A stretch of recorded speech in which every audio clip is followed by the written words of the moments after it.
সচেতন হচ্ছেন না, কি মনে করছেন আপনারা কীভাবে এটা জনজোয়ার ছাড়া এটা সম্ভব নয়। যেভাবে দেখা যাচ্ছে যে আমরা শুধু প্রশাসনের একা প্রচেষ্টায় এটা সম্ভব হবে না। তো আমি চাইবো যে মাস্ক ব্যবহার করা, সোশ্যাল ডিস্টেন্স মেনটেন করা, এটা সমাজে যত বুদ্ধিজীবীরা আছেন, যত সোশ্যাল মিডিয়া আছেন এবং বিভিন্ন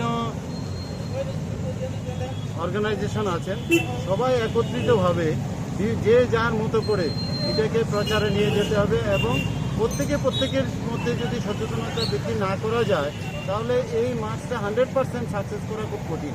কারণ আপনারা দেখছেন যে এখানে যারা বিনা মাস্কে ঘোরাঘুরি করছেন তারা কত রকম মানে বাহানা করছেন, কথা বলছেন, আমাদের সাথে বাজে ব্যবহার করার চেষ্টা করছেন, যে দেবে না বলছে, টাকা কেন দেবে, আমার মাস্ক তো পকেটে আছে, আমি তো কিছুক্ষণ আগে খুললাম।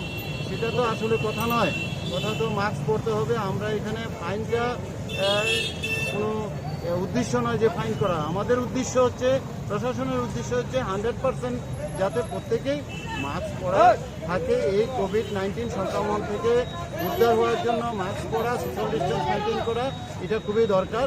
তাই আপনাদের মাধ্যমে আমি আবারও বলবো যে প্রত্যেকেই যাতে একটা বার্তা নিয়ে বাড়ি থেকে বের হওয়ার সময় মাস্ক পরবেন, সোশ্যাল ডিস্টেন্স মেনটেন করবেন, যেমন ঘন ঘন হাত স্যানিটাইজ করবেন। সেই প্রচেষ্টাগুলি আমাদের জীবনশৈলীটাকে পরিবর্তন করতে হবে।